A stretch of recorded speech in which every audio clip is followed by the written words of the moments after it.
भारतामध्ये 1 कोटी रुपये कमवणं म्हणजे फक्त करोडपती होणं नाही, ते तुमच्या आर्थिक स्वातंत्र्याचं तिकीट आहे. एकदा तुम्ही हा टप्पा ओलांडलात की ह्या सगळेच बदलतं. पण रिॲलिटी अशी आहे की 140 करोड लोकांपैकी भारतात फक्त 30 लाखांपेक्षा कमी लोकं खऱ्या अर्थाने करोडपती आहेत. म्हणजे फक्त 0.02%. पण चांगली बातमी अशी आहे की 2030 पर्यंत भारतात किमान 1 कोटी लोक करोडपती तयार होतील. पण प्रश्न एवढाच आहे की त्यात तुम्ही असाल का? नंबर 1 कोटीच का?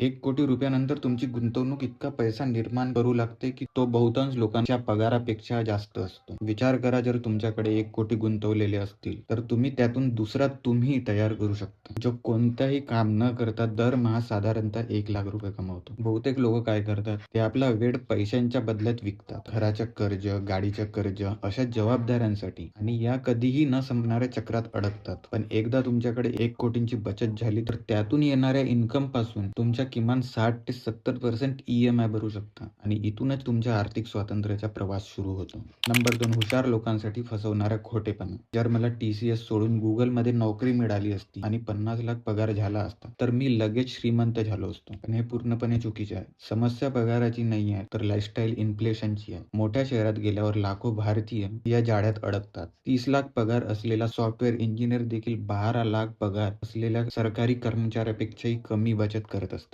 असं मी स्वतः पाहिलं. कारण काय, पगार वाढला की समाज तुमच्यासाठी किमान अपेक्षित जीवनशैली वाढवतो. 20,000च्या भाड्याच्या घरातून थेट 70,000च्या भाड्याच्या घरात जाणं, होंडा ॲक्टिवावरून 1 कोटीची BMW घेणं, घरी स्वयंपाक करण्याऐवजी रोज स्विगी आणि झोमॅटोवरून ऑर्डर करणं, क्षणातच पगार वाढ खर्चात गायब होते. नंबर 3, फक्त चांगला पगार पुरेसा नाही. आपल्या पालकांनी अर्धवट बरोबर सल्ला दिला होता. चांगलं शिक्षण घ्या, मोठ्या कॉलेजमध्ये जा, मोठा पॅकेज मिळवा, मग आयुष्य सेट. पण हे सत्य आहे की 50 लाखांची पगार मिळाल्यावरही आयुष्य सेट होत नाही. कारण शाळा कॉलेजने आपल्याला पैसा कसं वापरायचं हे शिकवलंच नाही. नंबर 4, पुढील 10 वर्षांत करोडपती होण्यासाठी काय करावं लागेल? चला आकड्यांवरून समजूया. नंबर 1, टॅक्स नंतर इन्कम मधून 30% बचत. नंबर 2, दरवर्षी बचतीत किमान 10% वाढ. नंबर 3, गुंतवणुकीवर साधारणतः 12 ते 15% रिटर्न्स. हे अवघड वाटेल, पण प्रत्येक 3 वर्षात प्रमोशन 15 ते 20% वाढ आणते. प्रत्येक 5 वर्षांत जर जॉब स्विच केली तर 30% वाढ आणखी मिळते. हे शक्य आहे जर तुम्ही टॉप 20% कर्मचाऱ्यांमध्ये येत असाल. जर तुम्ही आळशी असाल आणि सगळं सहज मिळेल अशी अपेक्षा करत असाल तर भारतासारख्या स्पर्धात्मक देशात करोडपती होणं शक्य नाही. या आकड्यांनुसार तुम्हाला दरवर्षी किमान 12 लाख रुपये करानंतर वाचावे लागतील. 2025च्या बजेटनुसार या उत्पन्नावर कोणताही टॅक्स लागणार नाही. ही सगळ्यात चांगली गोष्ट आहे. नंबर 5, 1 कोटीवर टॅक्स लागतो का? उत्तर आहे नाही.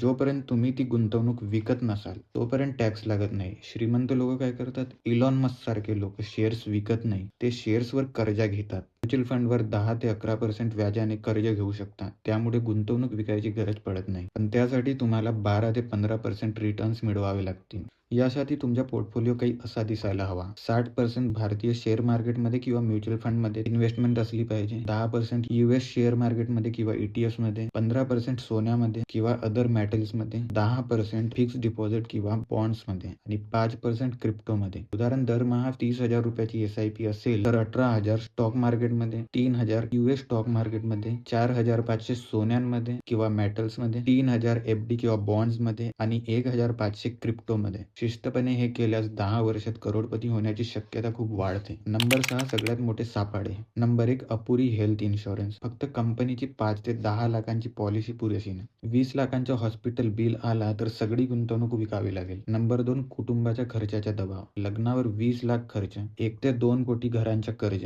हे सगळं तुम्हाला 45 वर्षांपूर्वी करोडपती होऊ देणार नाही. नंबर 3, खर्च दरवर्षी 10% पेक्षा जास्त वाढवणे. बजेट करणे ही कमी लेखली जाणारी पण अत्यंत महत्त्वाची कला आहे. इन कन्क्लुजन, पुढील 10 वर्षांत 1 कोटी उभारणे हे नशीब किंवा संपत्तीवर अवलंबून नाही. IITला जाणं किंवा श्रीमंत पालक असणं आवश्यक नाही. गरज आहे फक्त योग्य सिस्टम आणि शिस्तीची. आता चेंडू तुमच्या कोर्टात आहे. तुम्ही स्वप्न पाहणारे असाल की कृती करणारे? स्वप्न पाहणारे फक्त व्हिडिओ पाहतात आणि कृती करणारे लगेच अंमलात आणतात. So thanks for watching this video. Please like, share, subscribe. This is Ashish, over and out.